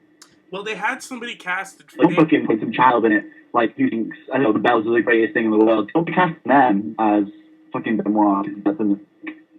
Well, there was rumors that somebody was casted for it. I can't remember his name. 1 second, I'll pull it up right now.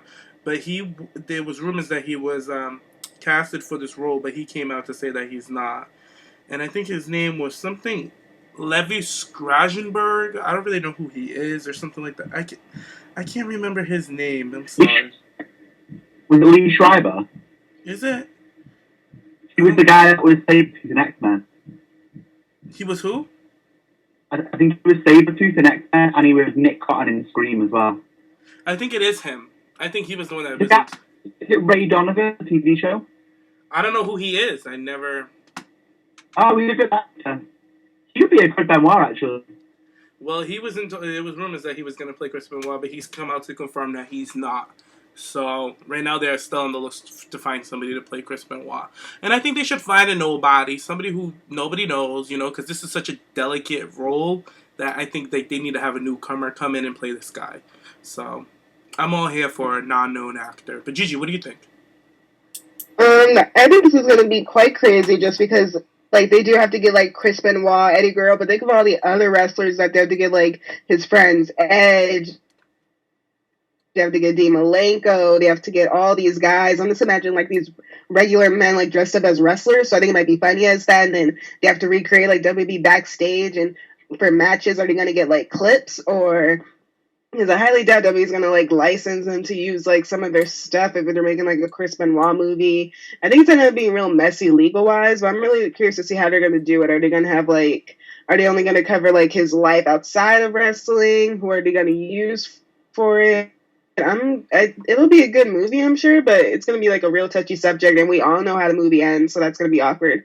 It's gonna be one of those movies that you're gonna see it once, but you're not gonna like want to see it again. It's not gonna be like some great shit. But if it wins an Oscar or some shit, I feel like they're always gonna jump on it somehow and be like, "Oh, the Chris Benoit movie." I feel like if something like successful comes from it, we're gonna see WWE try to link up with it. Well, they can't profit off of.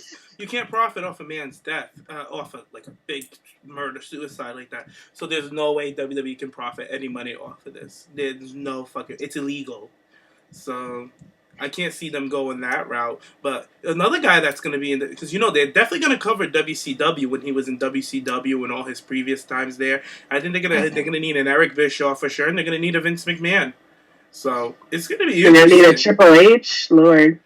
I don't know about Triple H. I don't really know what their relationship was, because when he was on WWE, Triple H was just an active superstar. He wasn't really like. Yeah, but and like they had the match and everything, and I just because like I feel like it might not happen just because WWE has the whole thing like you can't like use our wrestlers' names or whatever. So I'm really curious to see like how that's gonna work out. And if people are ever gonna want to see the movie, because as wrestling fans we know about Chris Benoit, but I feel like most of like the general public, like if you bring up Benoit, it's gonna take a minute, but they're like, oh, the wrestler that killed his family. I feel like it might be like some type of Sundance, low-key, like Netflix movie. I don't feel like we're going to get like some big release or anything. Well, Gigi, Sundance movies do win Oscars. That's the crazy thing. They definitely do win Oscars. They go through that whole route of petitioning the movie and showing it to all these critics and stuff like that can't get it up to Oscar nomination. So there's nothing, at the end of the day, if the family signs off for this, if Nancy's family signs off, Chris Benoit's family signs off for this movie will be fucking made. And the only people profiting off this movie will be the family and the production company that put this movie together. WWE, WCW, all of them will not see a dime off this movie. They won't. Wait, Benoit's wife name is Nancy too? Yeah. This is awkward. Yeah, her name was Nancy. And then Snuka's wife, Nancy. Oh, this is, girlfriend. Oh. So, Josh, your thoughts? Okay, well, do you guys remember a few months ago when Wendy Williams made that Aaliyah movie? Yeah. Oh, that piece of shit. And you know how, like, with Aaliyah's family, they said, like, you can't use the music, can't use that, and it was a piece of crap, So that's that possibility right there with the Chris Benoit movie, You may say, like, hey, you can't use Chris Benoit business, you can't use this wrestler, you can't use this, can't use that. So whoever's making the movie, they have to work with WWE. If you want to get characters like, Dean Malenko, if you want to get Eddie Guerrero, if you want to get, the championships that Chris Benoit won during the time he was alive, they're going to have to work with WWE, because if they don't, we may end up with an Aaliyah biopic like what Wendy Williams did, which was horrible. And that's one of my fears. I think just to see a movie like that would be really, really interesting, because I remember when Chris Benoit killed himself and he killed his family. I was in South Korea at the time, and I had some friends that we watched wrestling too, and it was pretty shocking to hear that. As far as any actors to play Chris Benoit, I don't know. Like I was at IMDb right now, and I was looking at Bradley Cooper. I was just pulling some guys at my mind to think of some. Well, I mean, just some guys in general. So, like what was said before, I think the people who watch wrestling we will know the real history. We will know what really happened. Just like people who are Aaliyah fans, I'm a big Aaliyah fan. I know what music she sang. And, it'd be really easy to call it the bullshit. Like, this didn't really happen. That really happened. This person looked that way. This person didn't look that way. But it'd be interesting to see. But they have to work with WWE. They have to. But the thing or they're going to get a piece of crap. They don't necessarily have to work with WWE, because in the movie they're not going to use their branded names. Like all right, for instance, John Morrison, his last match with John Morrison, they cannot use the name John Morrison, but they can definitely use the name John, his real name, whatever his last name is. They can use that name. They absolutely can, because the same shit happened with what was it, Straight Outta Compton with the whole Suge Knight thing. They used his likeliness, even though he's suing the movie because he didn't like how he was portrayed in the movie. But they could still use him, even though without his right, because he's part of this guy's history. This is his point. This is his story. This is his truth. But at the same time, they still need to be careful, though. They absolutely have to be careful. You know, the only thing because they're going to have to use someone like this man. They cannot. They can't, like, the things, like, some of the things they can't use, that it's, like, they can't have a WWE logo anywhere in the movie. Like, you definitely won't see a WWE logo in this movie if WWE don't sign on board, which I doubt they will, because, WWE is trying to stay far away from this as possible. And they can't use the logo. The apron will probably be, like, a blank apron or something like that. Like, it won't look like WWE, but it's going to be, like, the erotic. In your mind, you'll know it's WWE. Because they'll have the whole the field of WWE, but they won't tell you it's WWE. Because that's when they can easily get a lawsuit, because that's a brand. So I feel like that's the route they're going to go in. Because honestly, if they couldn't go that route, if they knew all these things, this movie would not be this far in production. I'm sure they already went down the list on what they can. Well, who's making the movie though? Who's directing it, or is it done by Universal or Fox Studios? Or I don't know. That's a good question. Let me carry on. I'm gonna find out. Okay, please do, because we need a. Yeah, this could be a Lifetime movie for all we know. Wendy Williams again. Seriously, let's not let Wendy Williams touch anything. It would be like smart of them not to even mention wrestling though. Maybe just do his outside life, because it just can get real messy. Like, I'm just really trying to imagine these like actors dressed up as wrestlers. I feel like it might get like the real comedy at one point. Like, imagine fucking Bradley Cooper and like Chris Benoit tights. Like, I couldn't. So you're saying just like, focus on. Okay, so didn't Chris Benoit go to like the Dungeon of Doom in Canada? Yeah, he's Stampede Wrest, something like that. Like that. I think they can do all his like outside stuff, like what he did before WWE, and they can't even get WCW because WWE owns that now. But it's just I think that it's just gonna be real weird. I guess I'm curious if it's gonna work out though. I guess they can talk about how like, I guess because he used to be part of the Four Horsemen. So I guess they can talk about like pre Four Horsemen, and then, him on the road and his relationship with his wife and his son, and I guess stress he faced with wrestling as a side storyline. I don't know. All right. Well, I got some news on the movie. The name of the movie is called Crossface, which I think is a good name for the movie. Mm-hmm. And the director of the movie is Vince Amorim. I don't know who that is. And the writer is Sarah Kotler. She's a screenplay. And the screenplay is Jake Goldenberger. And then they got Matthew Randazzo. So it's a bunch of producers. I don't know what other movies they've done. You know what? Let me see. It's all here. IMDb? Yeah, exactly. Let's see. Oh, Vince has been in the business since 1966. He's been making movies, and he's done Dirty Hearts. He's done good. His recent movie was in 2000 and... Well, his most known movie came out in 2008. So this is kind of his comeback. What was his most known movie?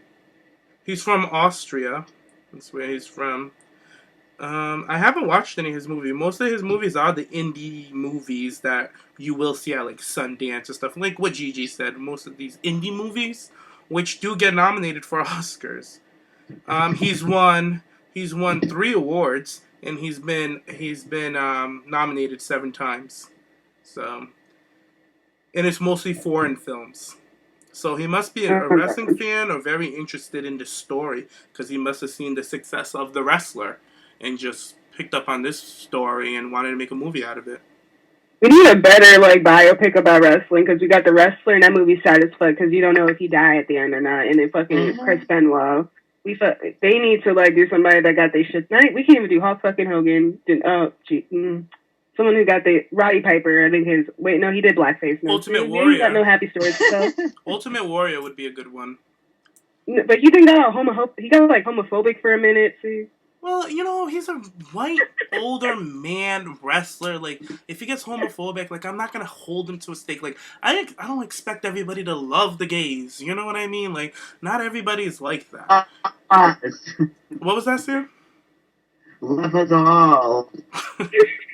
But let's move on to a lighter schedule. A lighter topic. Let's move on to NXT. This is going to be our last topic of the day. We've had some crazy things go down at NXT. So, Sam, let us know what went down on NXT. So we had the start of the Dusty Rhodes tournament. Mm-hmm. The first match, I can't remember. It kind of. Now let's do the Divas. Fuck them. Okay, fuck that. All I will say, Jason Jordan Look, you guys Gable. from who were gonna match next week, and they were pretty nice. You should count for them next week. But we had this week Alexa Bliss against Blue Pants. The crowd were really behind Blue Pants. They were shining all blue at everything, which is quite weird.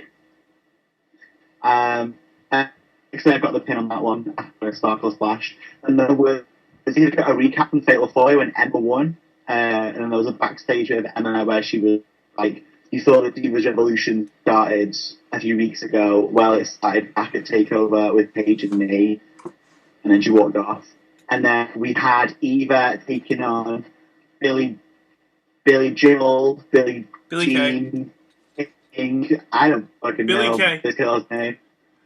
Yeah, she looks good. Eva got the win, but the crowd really booing, and like it was just hard to watch. I feel really hard to watch Eva because she's trying. This girl is trying. She's training with Cedric, and the crowd just hate her. They literally, no, it's not fair.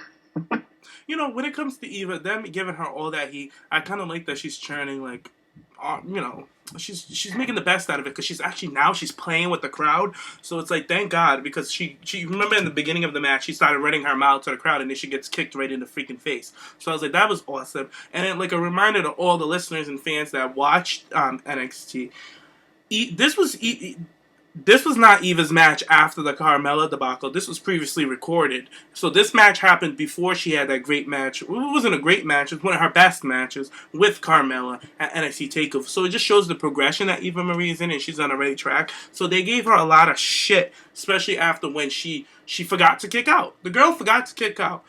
She's a new wrestler. She's learning. She's under a lot of stress. A lot of eyes are on her. People are waiting for this girl to fuck up. So yeah, she's going to have some mishaps here and there. Am I going to hold her to the cross and burn her? No. Okay, whatever. She recovered, and she finished the matchup, and she still played off the crowd as a heel. So I'm not going to sit here and bash this girl and kick her in the head and say that she's so terrible when there's bitches like, come on, this girl has just started training. She wrapped up training with Kendrick, and now she's actually training with Sarah Del Rey, which is awesome. Good. That's where she needs to be at this point in stage. So the route that she's going right now, for people to sit there and bash her, she's in her last 2 matches, she's done better than Rosa has ever done in her 10 years in WWE. So she's not the worst. She's better than Ashley Mazzaro. She's better than Rosa Mendez. She's better than any of those like Joy Giovanni, Kim, whatever, all those messes that came before her.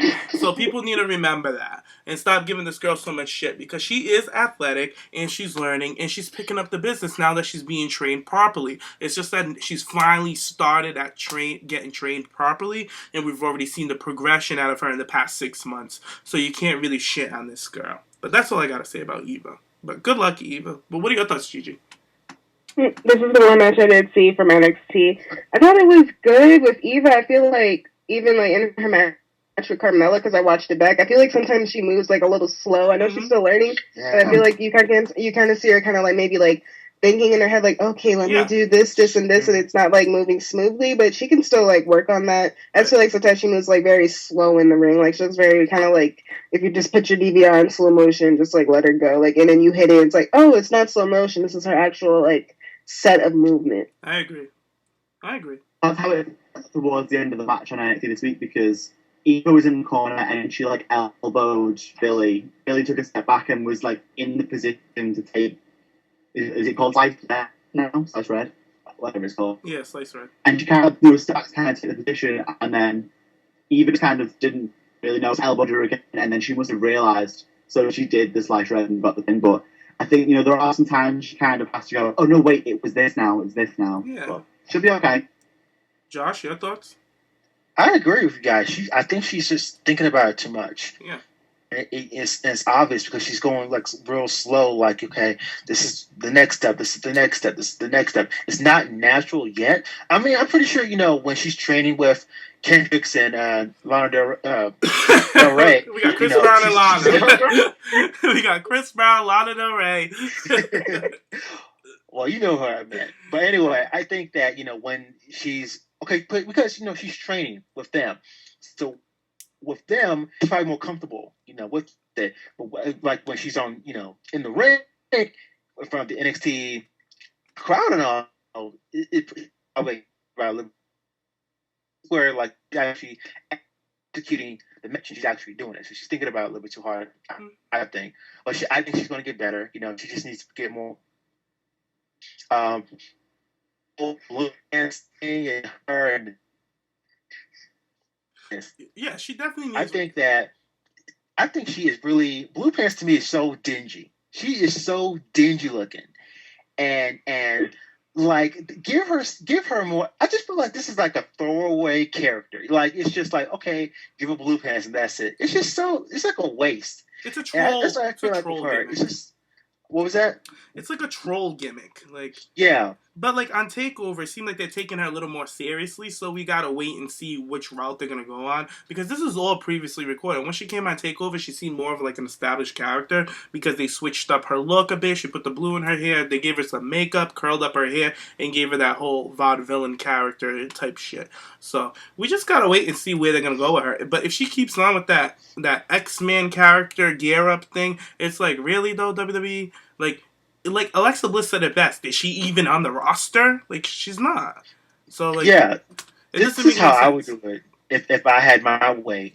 Like I would take Blue Pants, and since they kind of are trying to. The last time I checked, they're associating her with the Vaudevillains. So I would make her like a blue Betty Page type pinup girl character. Just play up on the 1930s and 40s and just do that. Make it really retro.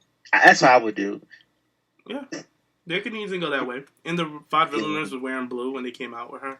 So, yeah. They can make it work. But that was all. Going back to Eva Marie, this girl gets so much shit from people. And I'm glad that you guys actually see, like, the progression that she's in and how far she's come since being properly trained. Because, like, people forget that this girl had no training at all. At freaking all. She got hired because she was hot. That's it. They hired her because she's hot. They threw her on Total Divas and then put her on Raw and told her that she's going to become a wrestler. That's all they did. And then Nikki tried me the other day, and then he's talking about Amanda. I was like, comparing her to Eva Marie. And I sat and I thought about it. I was like, Amanda came in this wanting to become a wrestler. And I was like, and I don't think she's good at all. Eva Marie, she came into this shit as the Total Diva shit. That's what she came in for. And when she came in, she had no lick of training, no nothing. They liked this girl so much that they just threw her on TV. No training at all. She had to step out of the way and tell them that she needs to be trained. And that's what she's doing right now. So you can't really shit on her when she's coming out here having all these good matches. So I'm here for Eva. She's on a good track. So we'll see if she's going to get that title soon. Yeah. Well, that was our show. Let's give out our Instagrams. Josh, where can people find you at? Instagram. Where? Instagram, just type in at Josh Tech Soldier and do the same thing. Just type in at Josh and you'll find me. And Gigi? You can follow me at ShuG on Twitter and Gorge.George on Instagram. And you can follow Sam Pelly, the brand, at Sam Pelly _ because he just got kicked off in Skype. And you can follow me at Jimmy James, JAYMES. Good show, guys. Oh, Sam, we just gave out your Twitter. Sam, where can people follow you at? The brand, Sam Pelly _ on everything. Yeah, I just gave that. I said the brand. Follow the brand. All right, guys. My internet is so sucky. It's so annoying. I know. Then again, it's Skype. Skype is just out of its mind. Did it drop like WWE drop Sahara or? Ooh. You guys didn't even go on your tangent about her and Sting. Shall we, Josh? Before we go, you come for Sting and I come for Sahara before we end this. Yeah, can we do that now or? Here, let me give you guys a drum roll. Go ahead. Okay, this is my thing with Sting. Okay, so if you look at your computers right now, you look at your phone, it's 2015, right? It's 2015. Okay, so Sting, and the thing about with Sting, a lot of people love Sting, but Sting, he's nostalgic, but it's time has passed. It's not 1990 anymore. It's none. He missed his chance during the invade era where WCW invaded WWE. He missed his time. So they wanted him, but he was the one that was the stubborn one out of all the WCW guys. He didn't want to come and join. And I understand, him feeling salty because of it. But at the same time, Sting, his time. I mean, he came and went. Like, why they bring him back this old man? Like when he wrestles, like all that hair in his head just sticks up, and you see where he's balding at, and it's so obvious. He's so out of shape, and it's just such a waste of time. And I'm just like, what the fuck is going on? Just because the guy has that name, Sting, we're supposed to just bow down and give him the push? No, like it's frustrating because again, like I said before, we have a lot of wrestlers that we do like and that are much younger, have a better talent, like Cesaro and Dean Ambrose, of course, and Dolph Ziggler. These great wrestlers that should get the push, and that fans want to see get that push, but just because someone has that name and they are apparently a legend or whatever. And let's think about Sting. I remember growing up watching during the whole NWO invasion, NWO takeover, whatever. And he was basically like, from what I remember, he was like a neutral character. Like he would hang up in the Raptors and, Sting is so mysterious. He has a little baseball bat. But it's so fucking stupid. Like, really? Like, what's so entertaining about that? He come in with his baseball bat, swing it around, and and scream and holler, and we're scared of Sting because he's so mysterious and whatever. I'm so over him. It's just like I said before, it's 20 years, 15 years too late for Sting, in my opinion. And they needed. He had his moment during WrestleMania. Those two old men were wrestling. I'm surprised no one broke their back. I'm pretty sure they got prune juice and Geritol in the back, and let it go. But that's about Sting. So go ahead, Gigi. What are your thoughts? Well, I agree. I think Sting is an old ass man. And I don't see why W spends money on him when he did not make a dime for them. But this other bitch, let's go from oldest to fucking youngest, Sahara. I woke up on whatever fucking day she decided to get her racism on and was just completely and 100% shocked. So I'm sitting here like, let me bring this to the chat with my fellow people, as I did.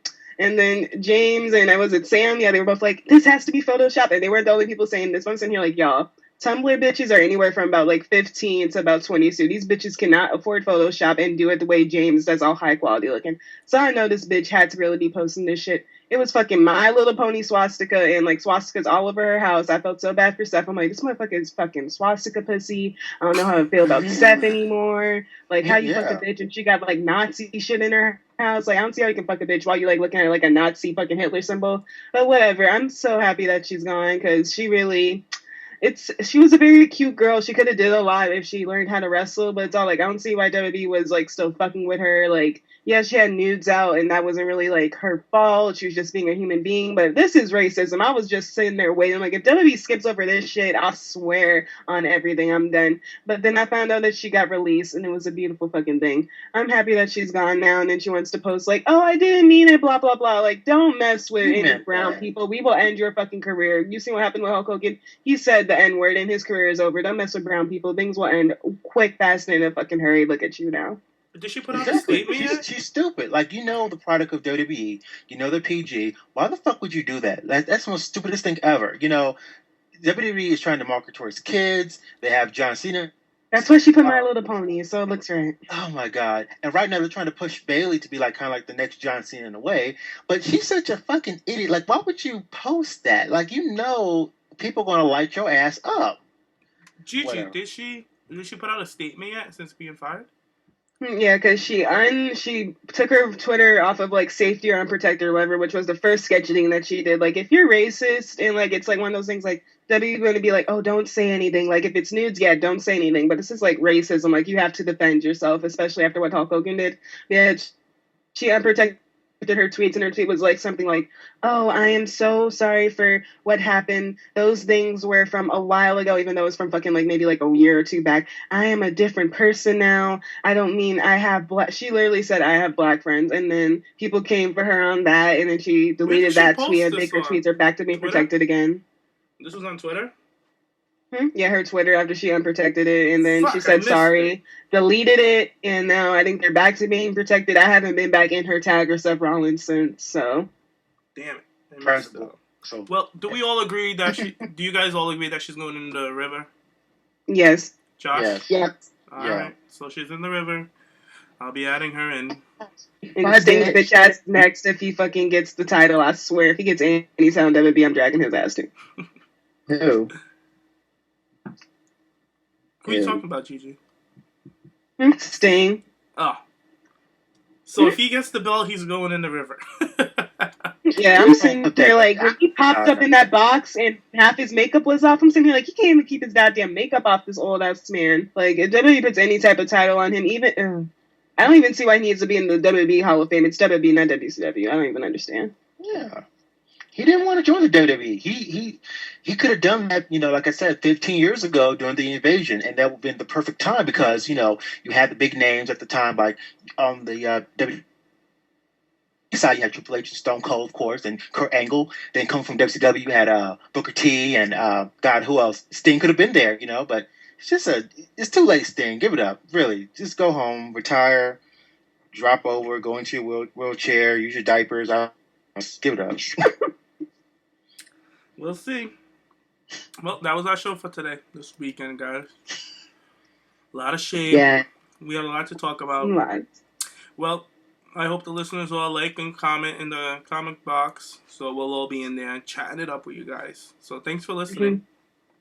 Have a good one. Yep. Bye. Bye.